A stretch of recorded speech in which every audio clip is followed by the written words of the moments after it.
Welcome to Narrative Strokes. Ever since I was a small girl, I remember my grandmother drinking afternoon tea. Every day, she would sit at her table, dressed in one of her many expensive gowns, and sip on a cup of hot tea. She had never offered me any until my mother died. I arrived at Grandma's estate 3 days after my mother's funeral. It had been 20 years since I had seen her last, but her home was still as extraordinary as ever. Nestled on 50 acres of classic English countryside was her enormous British manor. Located deep in Suffolk County, amidst rolling green hills, is a grand iron gate, whose bars hide the place where childhood dreams are made. Behind its guard runs a long cobblestone driveway that gently meanders through perfectly shaped maple trees.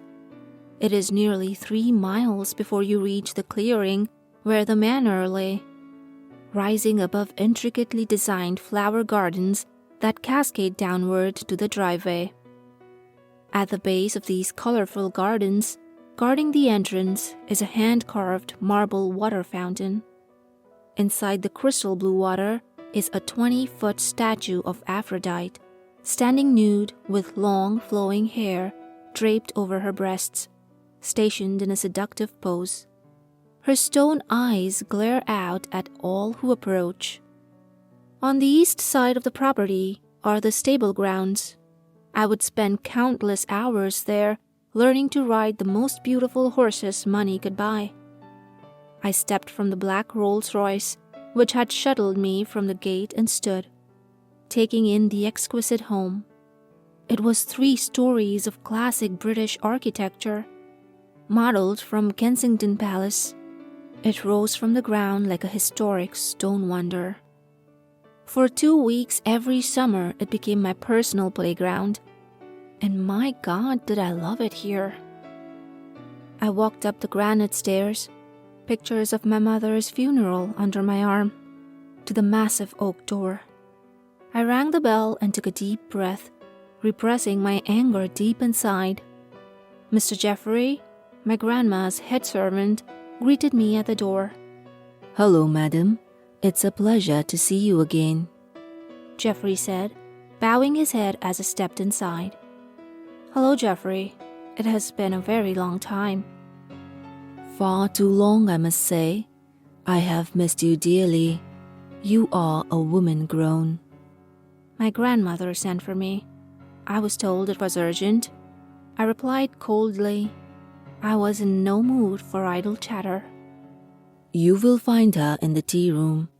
Does my lady need to be refreshed of its location?" I know where it is, I said and turned away.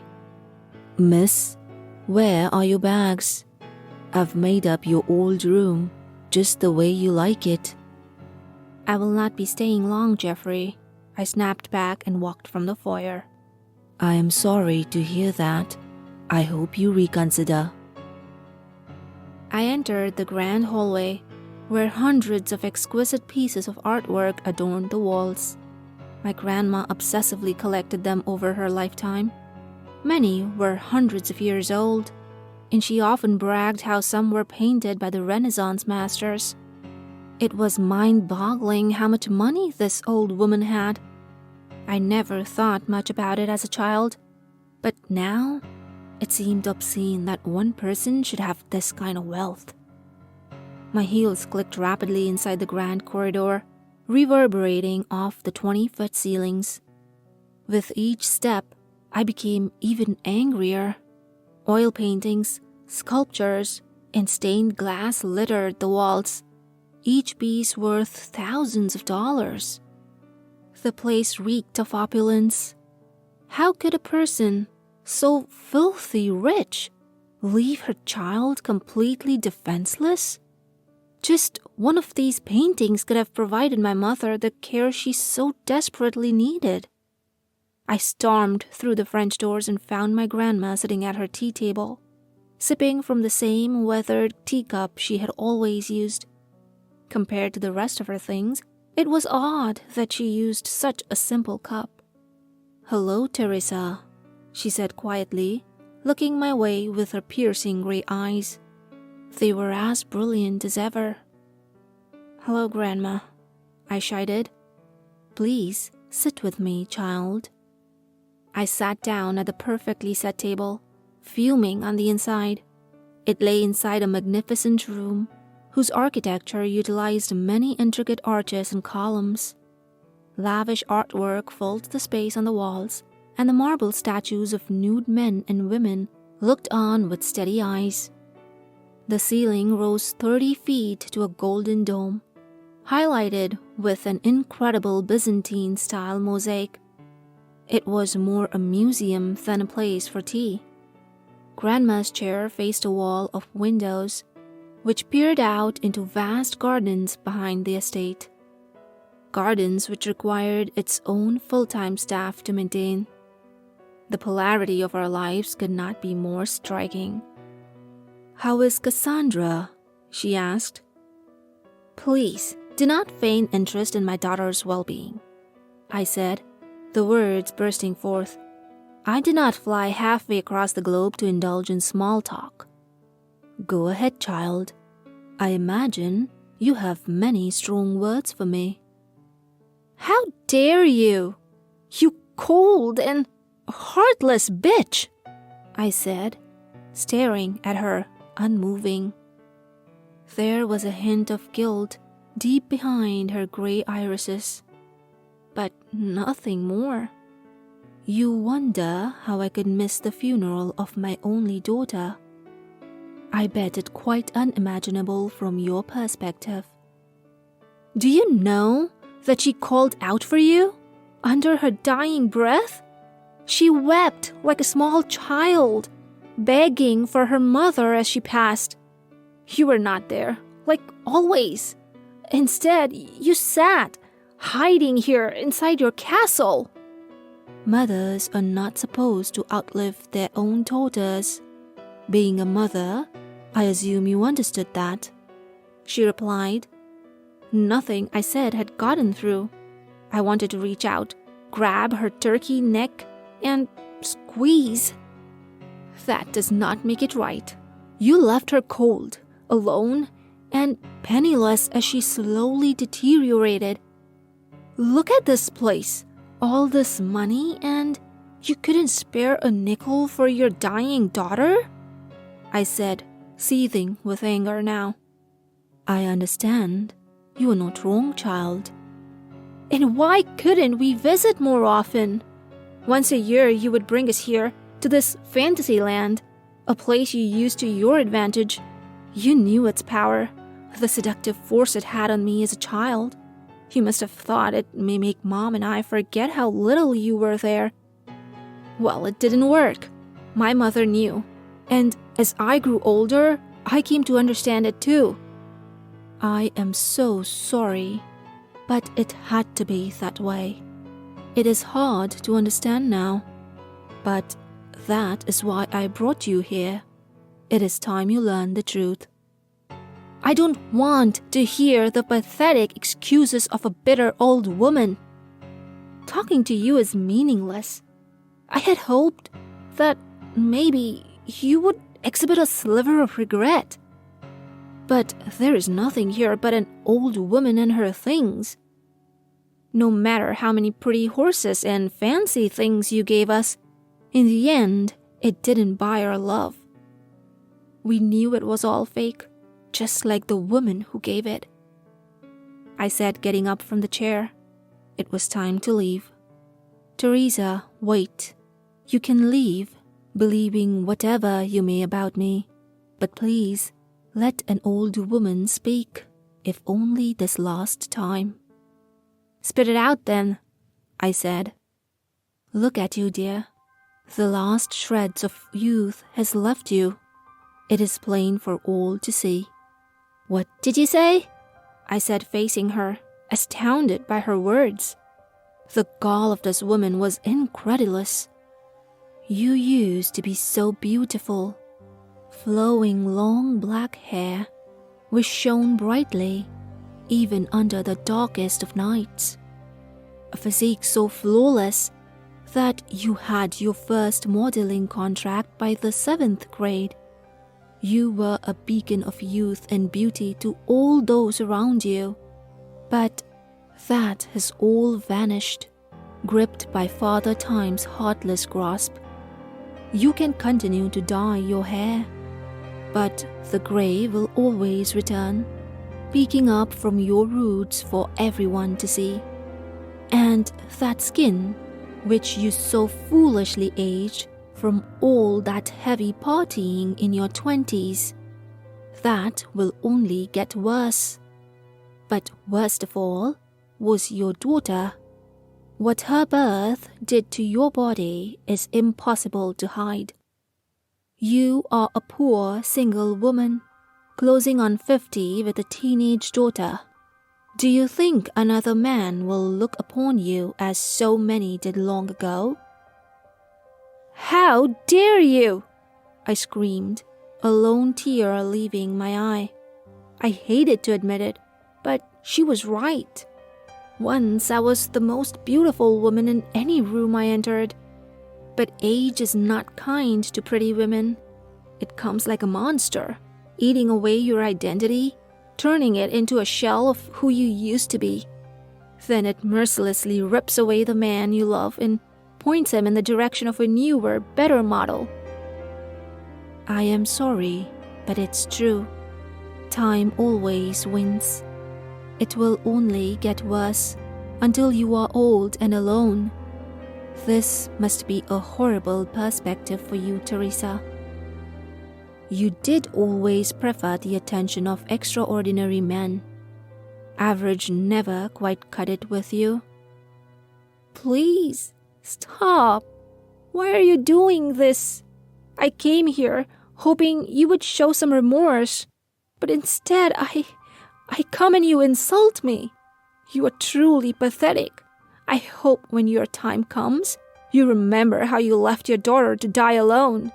Goodbye. I hope you rot in hell, alone and afraid, and by the look of you, death cannot be far off, I said, walking from the room. If you leave, I cannot help you. Screw you, Grandma. You can't help me. You have never helped anyone but yourself. You can have it all back. The perfect hair, the beautiful face, your angelic skin, and best of all the elite male attention I know you desire. It can all be yours again, she said, smiling. This woman had truly lost it. Are you mad? You said it yourself, I'm almost 50. There is nothing I can do. You are mistaken, Teresa. I can give it all back. Just sit down and let me speak. 5 minutes is all I ask. I don't need your money. I refuse to become some hacked-up plastic monster. I am not suggesting plastic surgery. What I offer is a miracle. I cannot believe I'm doing this. You have 5 minutes, I said, and reluctantly sat down. How old do you think I am? She asked. It was an interesting question, and one I had pondered before. My grandma's age was always a mystery.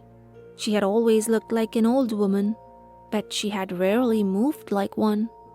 Her mind was always sharp, and I had never heard about her getting sick. It was strange to think about. 80, I said, factoring in my mother's age. Not a bad guess, but a little low. I turned 101 last week. That is impossible, I said, chuckling at the preposterousness of her claim. Oh, it is far from impossible. I was born April 2nd, 1915. I can show you my birth certificate if you'd like. I studied her face and decided that she must be lying. A centenarian could never look this good. Strangely, Even though I had not seen her in 20 years, she did not look much different. Her hair was a little whiter and her skin a bit more wrinkled, but her eyes were the same, strong and full of life. Let me ask you this, Teresa. When was the last time you remember seeing my hands? This was another interesting question, and one I had to think hard about. I thought back to my summers here as a child and realized I had never seen her without her lavender gloves. Oddly, I do not think I have ever seen them. You have always worn gloves. You are correct. Now please, stay seated. I do not want you to be alarmed, my grandma said, standing up from the table in a smooth motion. There was no struggle in her movement. A woman of her age should not move that gracefully. My grandma took one of her lavender gloves and slowly pulled it off. Underneath the satin fabric was a small, delicate hand, whose skin was pure as milk. There was not a single wrinkle or any visible veins. It was the hand of a young woman. But how? I said, astounded. Wait, it gets much more interesting. She responded with a smile. My grandma raised her hands to her snow-white hair and tugged. As the wig came off, a cascade of long golden hair fell to her shoulders. It was healthy and beautiful. Who are you? I said nervously. I was beginning to get scared. Someone was impersonating my grandma. It is me, child. Listen to my voice, she said softly. She was right. It was her unmistakable voice. Now, this will be the worst part. I need you to stay calm, she said, reaching up to her forehead. Her manicured nails dug into her skin and ripped the highly detailed latex mask from her face. My jaw dropped. Underneath the disguise was a portrait of a young, beautiful woman, no older than 20. Everything had changed except the eyes. They were just as when I was a child. What the hell? I said, stumbling up out of the chair, my heart pounding from my chest. I know how shocking this must be, but do not be scared. It is me, your grandmother. But how? I was listening closely to her distinctive voice. We are descendants of a very rare ancestry, down our matriarchal line. You and I are very special people, and now that your mother has passed, it is time you learn who you really are. I promise to explain everything over a cup of tea, something I have been eagerly awaiting for a very long time. But we are forbidden to ever drink your tea, I said. That was true until today. I reluctantly sat back at the table and stared at this woman who claimed to be my grandma. My hands were shaking, and I was struggling to breathe as I processed this strange turn of events. She walked over to her china cabinet and pulled a small teacup and saucer from inside. It was off-white porcelain with hand-painted floral patterns, identical to one she had always used. She carefully placed it on the table. This is yours, Teresa. It is very old. Do not let anything happen to it. Breaking it would be the ultimate tragedy. She grabbed the teapot from the table as a faint trace of steam rose from its spout and poured a small cup of tea for us both. It was light brown in color. When finished, she peered at me, her eyes encouraging me to drink. I put the cup to my lips and sipped. Ugh, I said, gagging on the foul-tasting drink. What is this? Poison? Quite the opposite, she said, chuckling. The taste will get better in time. Eventually, you will come to enjoy its flavor. I can't drink this. It tastes like it was pulled from a septic tank. Just give it a moment, she said, taking a long sip of her cup. What do you mean? Do you feel any different? If you're talking about a horrible taste in my mouth, then yes. Oh yes, forgive me. I forgot. It may take a bit longer to act than my own. Go on and take another sip. I assure you it is safe. I will not. That stuff is vile. You will change your mind here shortly, she said calmly. I leaned back in my chair as the wave of euphoria trickled through my body. It was like a switch had been flipped.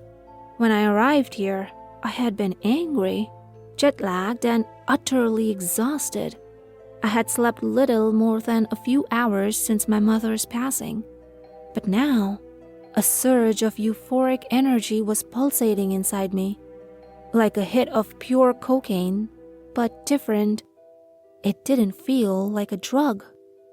What the hell is going on? I said, the effect intensifying with every breath. Finish the drink. What you are experiencing now is only the beginning. Without hesitation, I emptied the contents down my throat. The taste was worse the second time, but it didn't matter. I wanted more. As the next wave of tea hit my stomach, I felt an ever stronger explosion of energy permeate my entire body. It was incredible, like the world's greatest drug was pumping through my veins. But instead of high, I felt alert, clear-headed, and best of all, alive. What did you give me? I said. Welcome to afternoon tea, my dear. Now please, come with me. My grandma took my hand, her skin as soft as a child, and led me away from the tea room. I was floating high in ecstasy as we moved along her marble-laid corridors. Everything was perfect until something bad happened. Something's wrong with my eyes. I can't see, I exclaimed, as my vision suddenly became extremely blurry. I could only see fuzzy patches of color. My grandma reached up and pulled off my glasses. It was like I had a blindfold removed. The world around me came into sharp focus, with an incredible clarity I had never experienced before. Ever since my early 20s, I had worn glasses or contacts, and my vision had continually gotten worse from that point on. How is your vision, Teresa? Grandma said, with a gleeful pitch in her voice. This is incredible, I said, astounded that I could see everything in perfect detail. What happened to my eyes? They're healing. Healing? But how? That is only the beginning. We traveled deep into the manor, towards Grandma's ground floor bedroom suite. Adjacent to her bedroom was the closet, a closet which was bigger than my entire apartment. It was loaded with racks and racks of expensive clothing and shoes. We went inside, and she guided me in front of her mirrors. The change will be subtle at first, but take a hard look at yourself and tell me what you see. I stared deeply into the wall of mirrors, my naked eyes inspecting with newfound precision. There was something different, but I could not pinpoint it. What am I looking for? I said. Look closely at your face. I moved closer to the mirror and studied my face. It was my wrinkles. While still visible, they were lessened considerably. I looked like I had good night's sleep and professional makeup applied. The bags under my eyes were gone. The sun marks had lighted. and my hair looked vibrant and alive. The gray roots had faded away. Holy shit! I look 5 years younger. Precisely, she said with a grin. How is this possible? This is your inheritance, Teresa. My inheritance? You have been given a very special gift, a gift that has been passed down in our family since the early 18th century. It is extraordinarily powerful. What you are experiencing now is just a sample of its full potential, which is beyond your wildest imagination. But to realize this power, I must first give you a choice. Either you can forget any of this ever happened and return home, or you stay with your old grandmother and join me tomorrow for afternoon tea. The choice is yours. I've had your room prepared by Jeffrey. I assume you still remember where it is. Of course. How could I forget? Stay for the night, explore the stables as you did as a child, and come to a decision. Return to your life as you once knew it, or travel down a rabbit hole.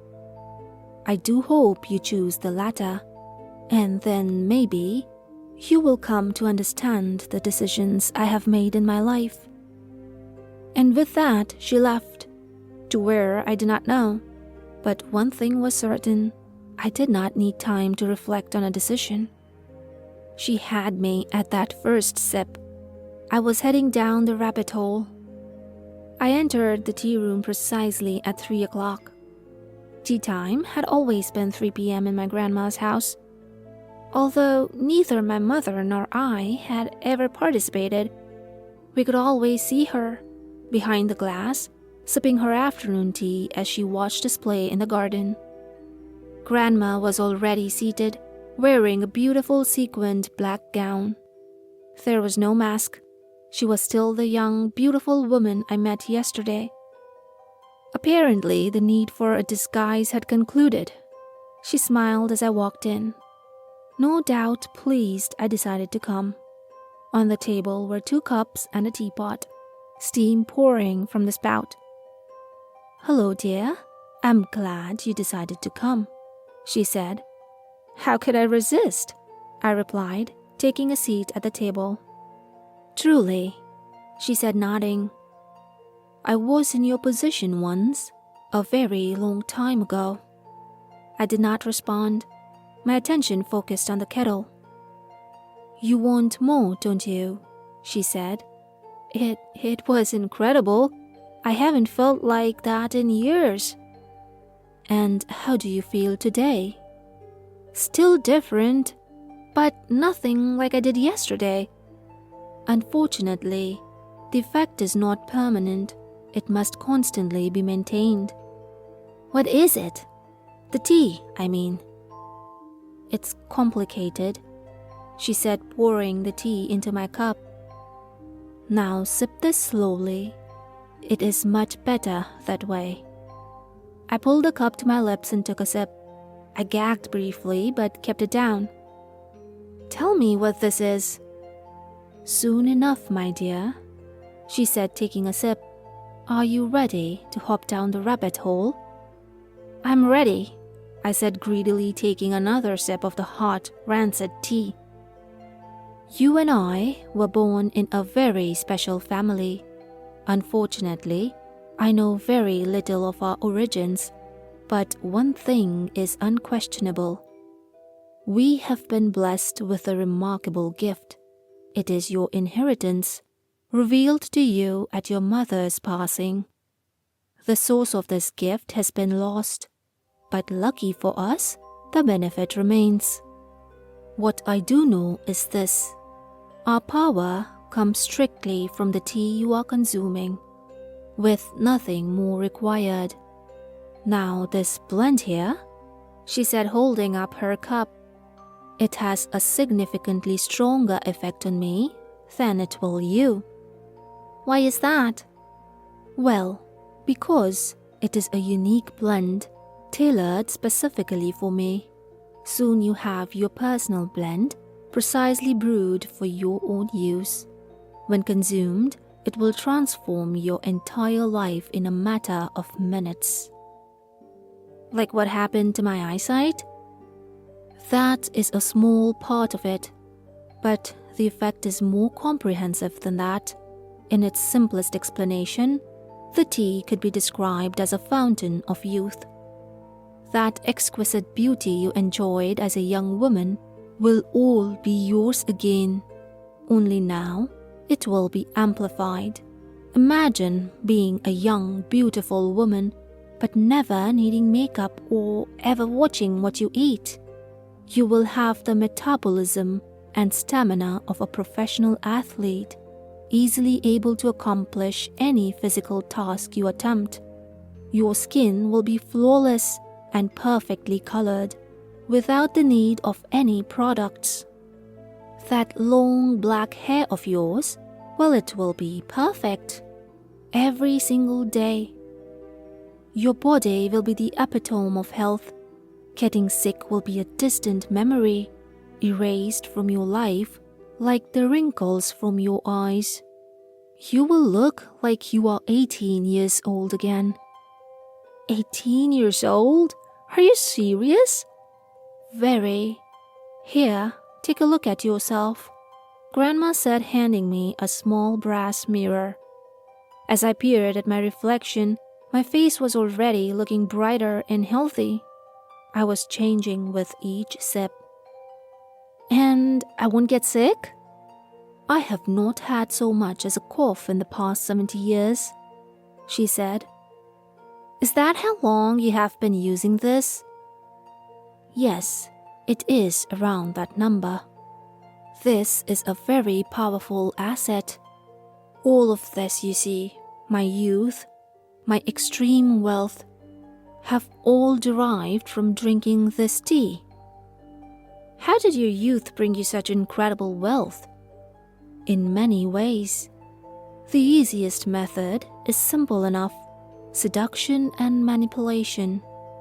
Combine a wise mind with the body of a goddess, and you have a lethal combination.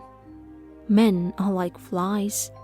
Put out some honey and they buzz into the trap, billfolds and all. They are simple creatures. However, that is not your only weapon. The world has changed, and women of today can make own way without the need of powerful men. You see, youth and beauty are not the only benefits.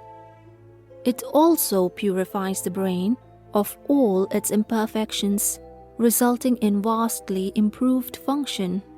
Your intellect will increase tenfold. You will soak up and retain vast amounts of information with ease as long as you continue to drink from this cup. Amassing great wealth with these attributes is simple. This sounds all too good to be true. In some ways it is. I would be lying if I told you there was not a cost. However, I find it pales in comparison to the benefits. You may or may not feel the same way. What is the cost? Your mother, she said. My mood soured. With all the excitement, I had forgotten about her. What happened to her? I said, a revitalized anger rising to the surface. I loved your mother dearly, Teresa. Everything I did, the distant relationship, avoiding her funeral, it was all for her own good. But we will cross that path soon enough. For now, just remember there is a profound cost, and you alone must decide if that cost is worth it. For me, it was. Our family gift is passed down on the matrilineal bloodline. Unfortunately, the ability to use it always skips a generation. I inherited it from my grandmother, whose grandmother passed it on to her, and so on for the last 3 centuries. It was revealed to me on the day my own mother died, and today I pass it to you. Sadly, your mother was unable to receive the gift, and thus it could only come to you, my only granddaughter. Cassandra, like your mother, cannot receive its power. It is reserved for your eventual granddaughter. If Cassandra does not bear a female child, the gift will end. I sat back, deep in thought, and continued to sip the disgusting brew. It was bitter and grainy, but with each sip, it delivered more of what I was craving. My physical senses were all heightened. Hearing, touch, smell, sight. It was all so vivid and clear. This was truly a miracle. Now that you understand the immense power, it is the time I reveal the source, which I must warn is incredibly unsettling. I can still vividly remember the day I learned the dark secret of its power. It was very difficult, but I assure you, the negative feelings will pass once you ingest your first cup of tea.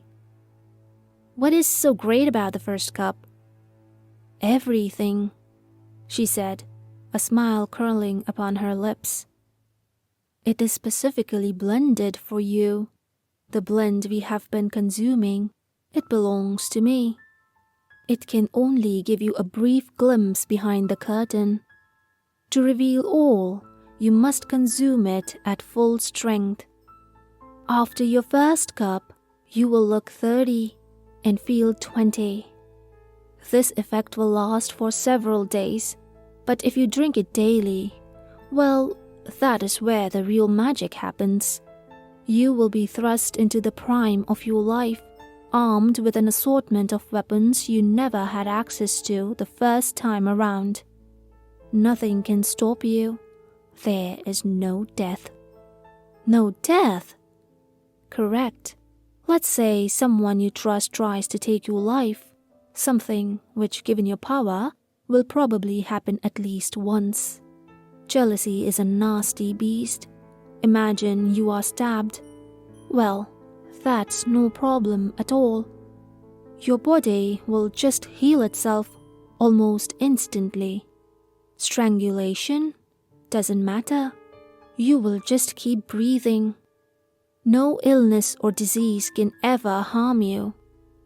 You will be, while under its effect, immortal. I was stunned. Imagining this must all be a dream.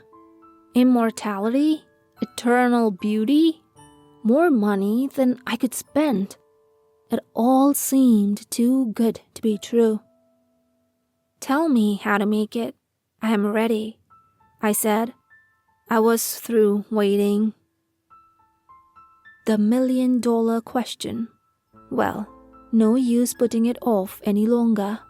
You will either accept it or not. What's the catch?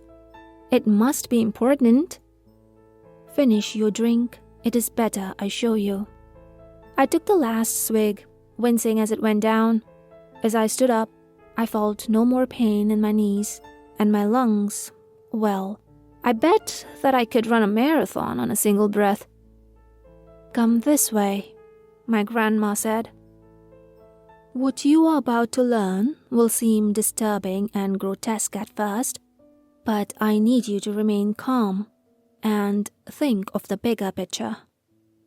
This is an amazing opportunity for you, Teresa. Please try and understand that. Where are we going? I asked as we walked down a small, dark hallway. One I had never seen before. You want to know the catch? Yes, I said. Well, it's a big one. At the end of the hallway was a dead end. Grandma's fingers touched the wallpaper and delicately drew a pattern. It was some sophisticated hidden keypad. She then pressed her palm on the wall, and a hidden door slid open. Cold air rushed out towards us. What is this place? I asked. This is my freezer. Inside the hidden room was a small table with various items on it. At the far side was a large steel door, a door to a walk-in freezer. I felt a bit of nervousness sweep up through me, briefly damping the euphoria. "It is time. Behind this door is the truth," she said, slowly opening the freezer door. A fluorescent light flickered to life just as I looked inside. I turned my head, enraged, hacking up the tea from my belly. "The hell?" I shrieked, staring at the corpse, which lay stiff on a gurney. The body had been mutilated. The left leg and arm were gone. It was the body of a woman. "Teresa, this is my mother. She was your great-grandmother," she said flatly. "My great-grandmother?" I said, shaking with fear. "What the heck is she doing in your freezer?" "Well, my dear, this is the catch." My grandma grabbed a large knife that hung from a ring and approached the body. The dead woman was nude and, to my amazement, looked surprisingly good for a century-old corpse. Without hesitation, my grandma went straight for the right thigh and hacked off a small piece of the hardened flesh. I almost spilled up more tea, but I watched, hypnotized in a paralyzed shock. After removing the flesh, she left the freezer and approached the table. She placed the flesh into a small grinder. Seconds later, it was morphed into a fine powder, which she dumped onto the table. Once I saw her grab the empty tea bag, I understood. "This is afternoon tea?" I said, horrified. "This is the secret." "How could you do such a thing? That is your mother!"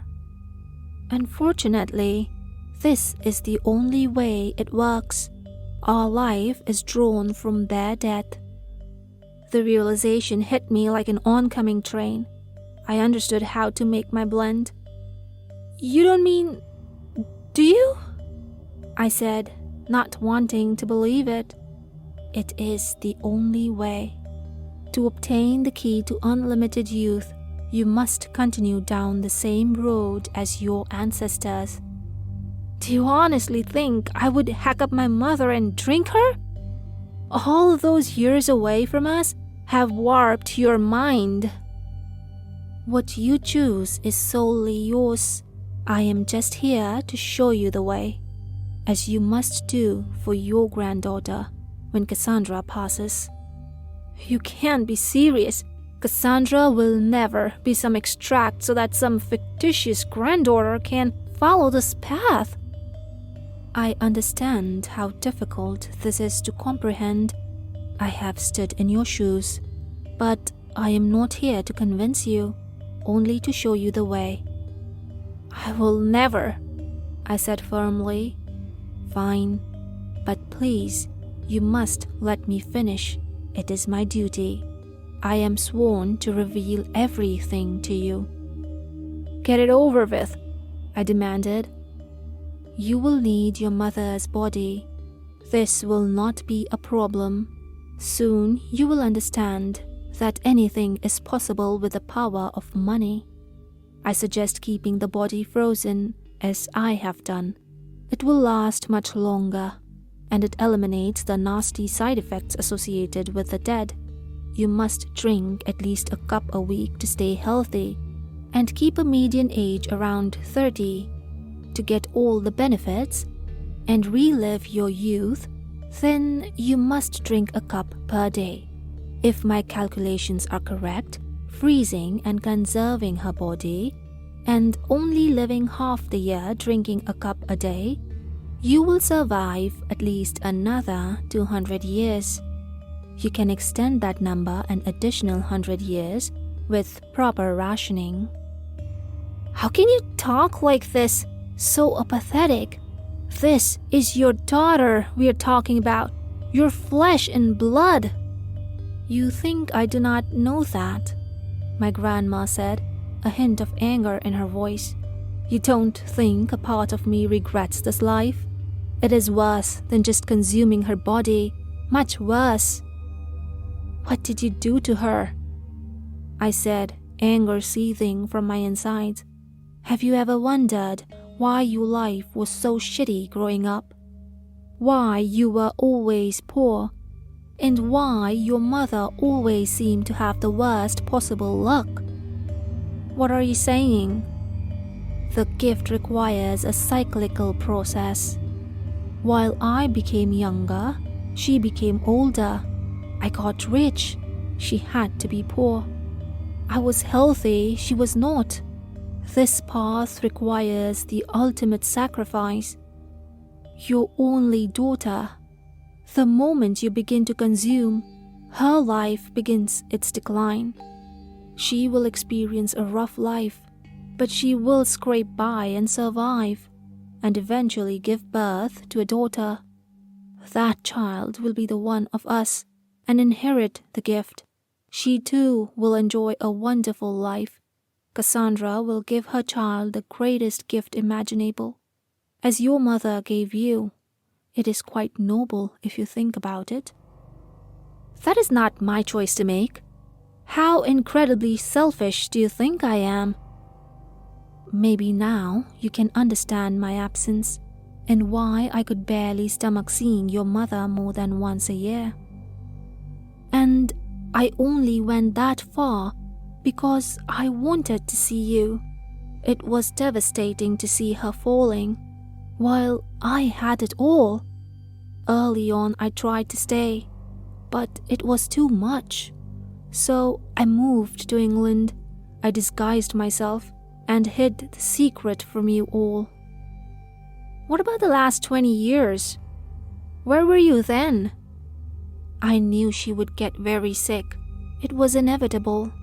I couldn't handle watching her suffer and die." "And it was your fault, you disgusting woman," I said, glaring at her with disdain. "It had to be done. I did it all for you. Don't you understand? I am done with this. I am leaving. It would be a cold day in hell before I would ruin my daughter's life." "I understand," she said quietly. "Be aware though, I anticipated this reaction and made some choices for you." "Goodbye, Grandma. I will not be returning," I said, turning away from her porcelain-like face. I was on the next plane home to LA that afternoon. I arrived home, beat and exhausted. The tea's effects had faded, and I was now back to my old self, trudging up the stairs to my one-bedroom apartment. I almost thought how great it was to be home, until I saw a passed-out junkie on the walkway just outside my door. Cassandra was at her father's, staying at his Malibu beach house, with that bitch of a stepmother, Kelsey. It should be me living there with my family, but instead, I am stuck here, old and alone. Seeing my grandma's estate again only intensified the pile of shit that was my life. But at least I would see Cassandra in the morning. I missed her. Just as I went to open the door, I got a text message. "Cassandra, hi Mom, hope you got home okay. Going to stay Dad's for the week.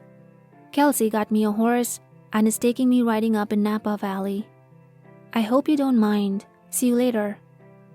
My hand shook as I read the message. She had been spending so much more time with her father lately. It wouldn't be long until she fled for college, leaving her lonely mother behind. She had grown up so damn fast. As I opened my door, there were footsteps at my back. It was a delivery man. "Miss Taylor?" the man said. He was holding a box. "Yes, that's me." "I have an urgent delivery for you. This box and a freezer. The freezer is still on the truck." It was her. That despicable old bag did not get the hint.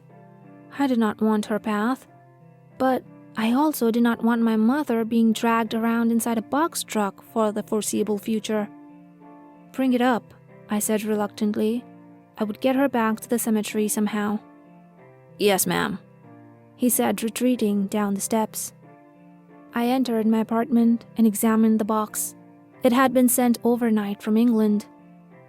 I ripped it open, and inside was a letter and 8 small teacups. They were all identical. I opened the letter and began to read. Dear Teresa, I am sorry that we parted company under such unsavory conditions. However, I do not hold it against you. What you saw is shocking and difficult to understand, but if you are reading this, then you know that I have arranged for a freezer to be delivered. Yes, your mother is inside. If this angers you, then please send me a message and I will have her placed back in the cemetery. However, if you choose to follow in your ancestors' footsteps, there are some rules you must follow. As I continued to read, the man came in the apartment with a freezer. Where do you want it, ma'am? In the back room, please, I said, and the man put it there and plugged in. I signed for it and he left. I continued to read. 1. Conserve. To make your supply last, you must pace yourself. It can be extremely intoxicating to spend every day in youth, but you must restrain yourself. You will understand soon enough. 2. For your mental well-being, I strongly suggest you begin to put distance between you and Cassandra. It is in her best interest not to know the truth. You may need to move away, as I did so many years ago. 3. Safeguard the cups. If they are broken beyond repair, the gift is extinguished. 4. A piece of flesh no bigger than a penny is all that is needed. Steep the bag 3 times. Each bag can be reused to make 30 cups.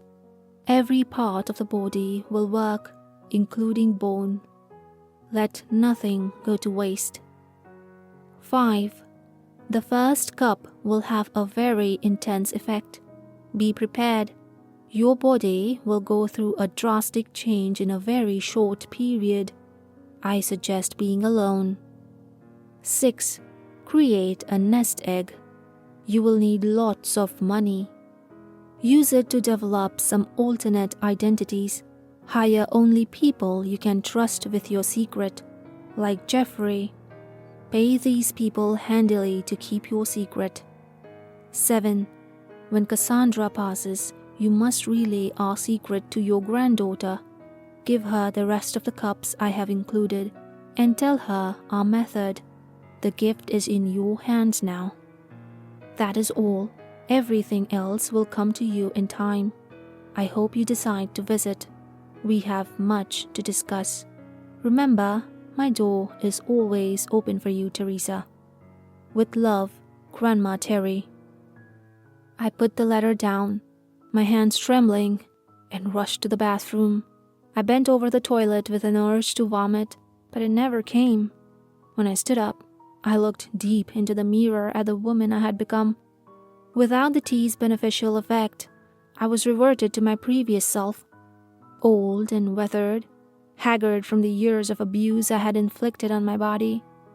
All that partying from my 20s caught up with me, and I had lost everything. Now I was just another middle-aged woman, lost in the endless sea of ordinary people, and I hated ordinary. Gone were the days as a teen, where time was spent laying in the sun, tanning my golden body.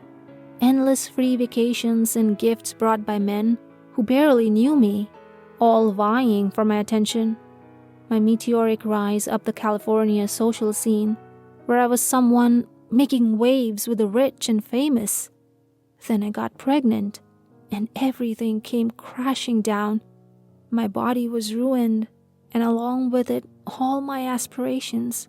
Cassandra's father was a successful Hollywood producer, a pretentious asshole who dumped me as soon as he found out. With no formal education or job prospects, I was left penniless to raise my daughter on my own. Only years later did he come around and became the now doting father. He proceeded to spoil her rotten, garnering her favor, while I was left dealing with the most challenging portions of parenting. Cassandra, oblivious to the struggles I endured as a poor single mother, came to love her father. And why wouldn't she? He could give her anything she desired. And now, she barely came to see me anymore, spending ever more time with her new, hip stepmother. All the while her mother rotted alone, working a crappy minimum wage job, living in a shitty subsidized apartment. I screamed and then cried until there was nothing left but anger. I went to the kitchen, grabbed a knife, and moved slowly into my bedroom. The compressor hummed. Was she really inside? I took a deep breath and pulled the hatch. Inside was my mother, crammed in the fetal position. It was the only way to fit a body inside. To my relief, her head was covered with a black hood.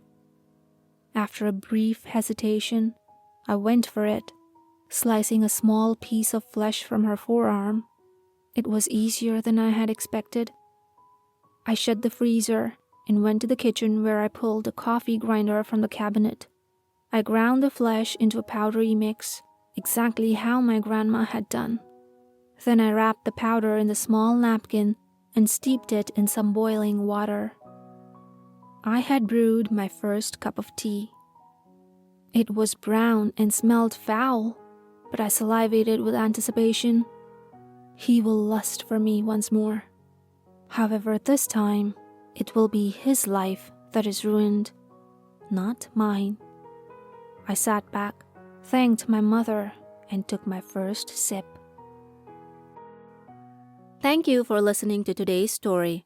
If you enjoyed it, then comment down below and let me know what you think. I'll see you next time with another story. Until then, keep smiling and don't forget to like and subscribe.